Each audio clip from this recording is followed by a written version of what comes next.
Cancer.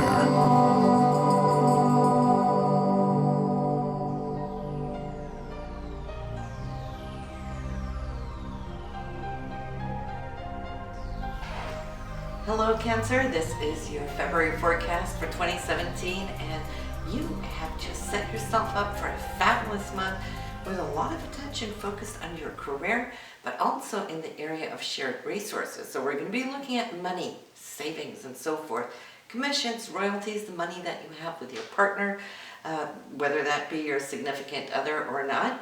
But here the sun is passing through this 8th house. And yes, you will be not just researching where your money is going. We're not talking about your income.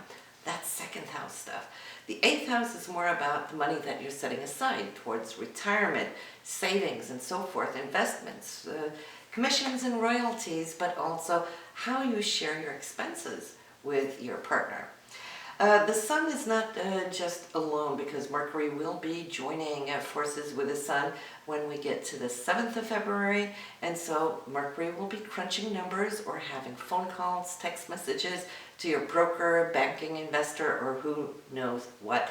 But this will really help you set things straight for the entire rest of the year until the sun and Mercury gets back here in 2018 at some point. So you can do really well by taking this little extra time and focusing, and you'll see how it's going to come up all on its own. You don't have to hunt it down. It will just naturally come to you. You might be changing up what kind of insurance policies you have and so forth as well. That could behoove you just to tweak it a little bit, car insurances and so forth. You can save a lot of money. Go to Geico, you know. Now that's not a hidden message. But yes, over to your career this month. Venus has been there. Mars has been there since that of January, okay? And so right now you're so geared to go. Your drive is up, your goals are clear. Mars being in the sign of Aries, well, that just really gives it a big hoot. Why? Because it rules Aries. So you're really aligned with the physical manifestation of energy that you're going to need. And more so, Venus is going to join Mars here after February 3rd. And Venus is what we desire. It's what we love, right? So whatever goals you're holding right now, Cancer, you can see how all this love energy is going to go towards what it is you're working for.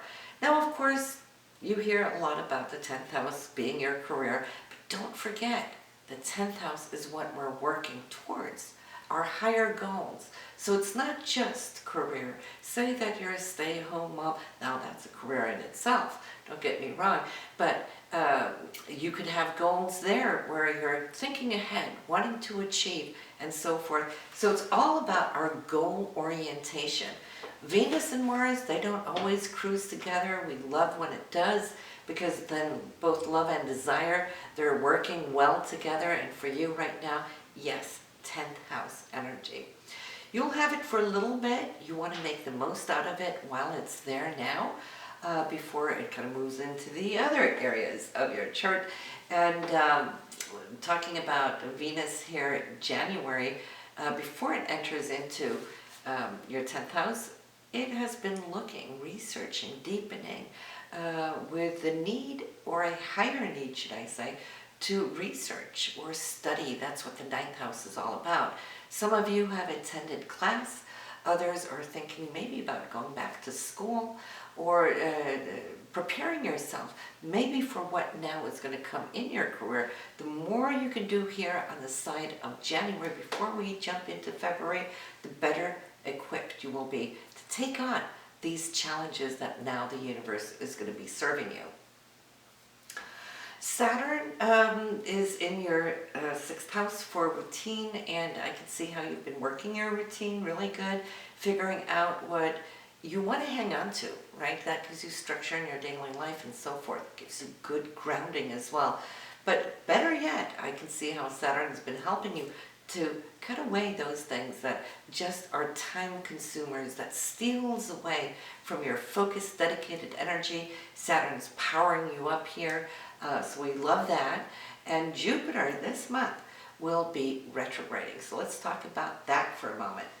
Jupiter is and has been for the last year, or say late summer, in your area of home and family, and it has been expanding. A lot of you Cancerians, you've moved, or you've added to the home, or redecorated it. Some of you might have been traveling, even moving to another city or country.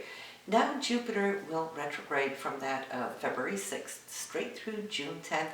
It will slow things down for you a little bit. Now we don't really need to worry too much about the retrograde. Sure, with Mercury it can create havoc and whatnot, and total delays and miscommunications, but Jupiter is such a jovial planet, doesn't really give us a lot of havoc even when it's retrograde. But what it can do is have people disappear from your life that you might be needing. Since it's in your 4th house, it could say if you're working on a home-related project and suddenly the contractors aren't there or not available, that kind of thing. So we can see a little bit of a slowdown, but it's not really anything major. It allows you now to just settle in with the energy that you've worked so hard for and just enjoy it for the most part. Any major projects on your home, or if you're building a home, for example, you can expect that to move a little slower. But if you wait to after June 10th, you still have all of summer and into autumn, then that would be the better time, for example, to start building a new home. So we got our moons. We have the new moon, full moon, but better yet, here Cancer, this month we have the eclipses. We got 2 eclipses. We have a solar and we got a lunar. The full moon here this month, February 11th, is falling into your 2nd house of money, income, and so forth. This full moon, it's a lunar eclipse. And I'm going to make a dedicated video just for the eclipses so you can get more information on it. You just want to pay attention to the very end of the video. You'll see there's a little slide. Just tap on it. It'll take you straight to the video for more eclipse news. But the full moon, yes, it is in your 2nd house, illuminating your income and perhaps also purchases that you're wanting to do here this month. The new moon is 8 degrees, excuse me, 8 degrees in Pisces. February 26th, this falls into your 9th house of higher education, wanting to reach more for the higher dimensions of your own self, studies, that kind of thing, travel, or at least making plans for some travel, maybe for later on this summer. The new moon always initiates new beginnings, but with this, it's a solar eclipse, so more on that too in this video at the end. So yes, there we have our moon placements, but you know what, when we start off top of the month, it's not a good time to have any kind of conclusive type discussions or agreements, because we're not seeing eye to eye with the rest of the world. They're not seeing eye to eye with us. You might have some fabulous ideas here, Cancer, and we know that you normally do. Now, Uranus is in your 10th house for career. Mercury, if you're wanting to have a communication, it may not be taken the way that you'd like to present it. So hold back. The same thing on the 2nd, Mercury squaring off on Jupiter. And so it's like all the good forces aren't really with you quite yet. Later in the month, though, we can see how things are going to be supersonic, speed-wise, picking up speed already on the 3rd. That is when Venus here is moving out of the 9th house into your career area, joining forces with Mars, as I mentioned. This is the time you're going to really feel that you're on that super highway.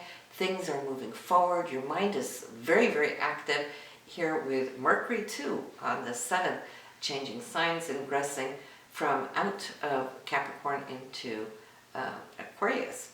Now, the Aquarian way of thinking is not as linear as when Mercury is visiting any other sign. Aquarius likes to think in full downloads, okay? It's more visual way of thinking. Like those of you who might have photographic memory, normally memory comes from Mercury going to the past, bringing up those files, right? And recalling it. Whereas when we have photographic memory, it's just impressions. They're always there. So it's faster. On the 9th, straight through the 16th, what a time. Here we will see that you will be exchanging ideas, communicating, contracting new things. I feel it's a time where emotionally too, that you can be so close to your heart, speak your highest truth. This is because Mercury now aligned with Venus is really close to what really matters, those values that you hold so tightly onto, and it's being received. See, your charisma in the way that you're sharing is coming forward in a very optimistic, jovial way. That's the Sun and Jupiter. They're connecting on their annual trine. This happens twice a year, so it's not that often. It's one of the most fortunate days of the year, besides the conjunction, of course. That's on the 11th. And so here we got everything going on, whatever it is you're trying now to bring up and forward, it is being received. This is such a blessing. Why? Because now you're getting the validation you've been seeking, what you've been working for, and you feel empowered, and I can see how your Mars is kicking into action. All of this, for the most part, for you Cancerians, will be when it comes to work or those goals that you're working on. Now on the 18th, the Sun is moving into the sign of Pisces, which is your sister sign. This is harmonious energy. This is just going to be supporting you throughout the rest of the month into next month, where you can feel that you are now expressing, bringing forward those things that you believe in.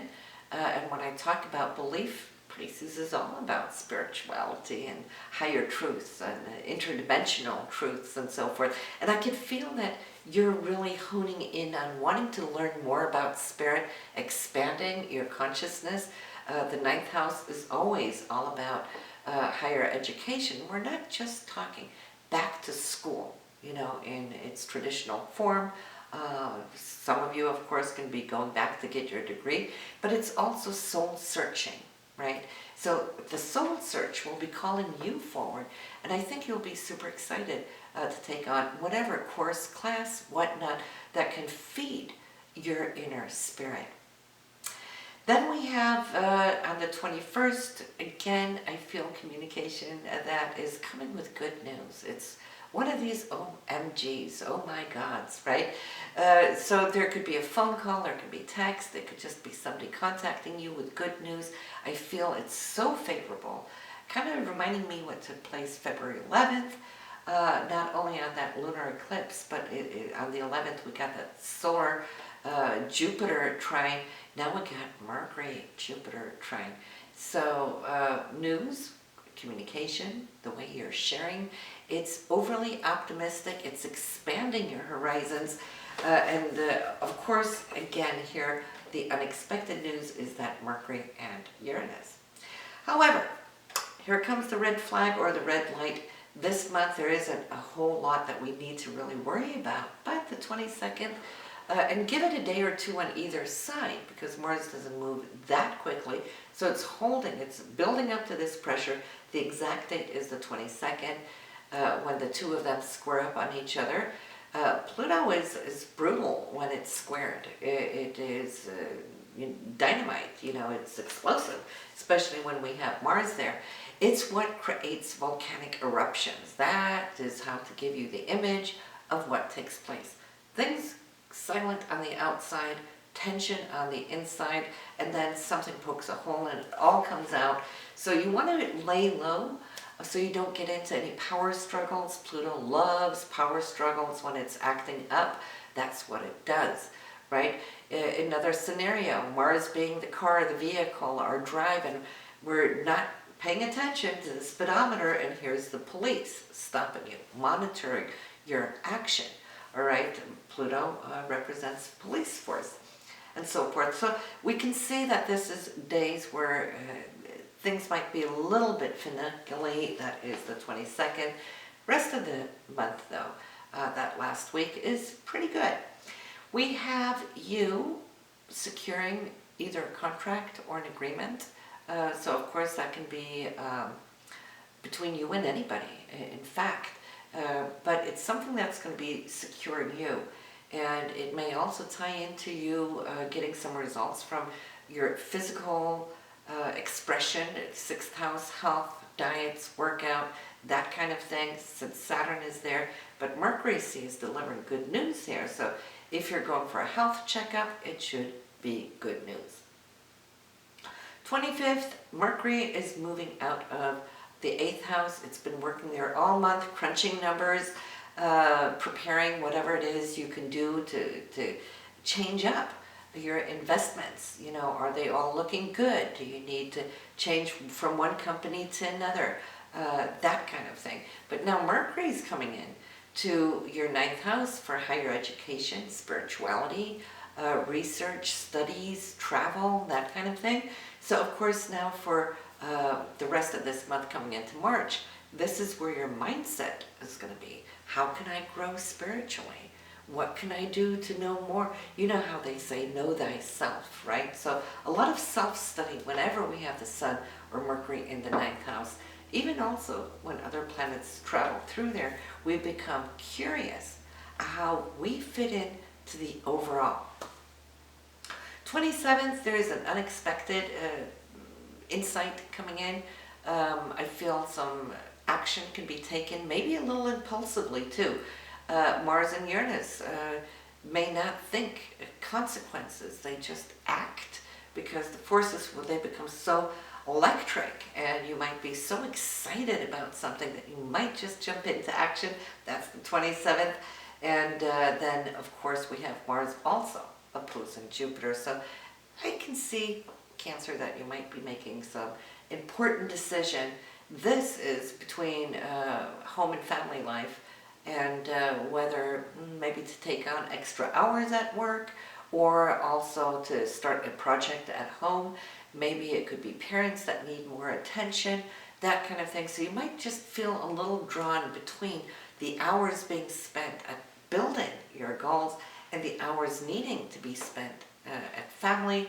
But of course, Mars, there's no retrogrades, so it's not going to linger around and stress you out forever. But you might just feel there is a week or two where there's so much going on in both areas, and you might have to make some decision. But listen, this is what we have going on for February. You do want to listen to your moon sign, rising sign to see where all of these energies are acting out in that area of your chart.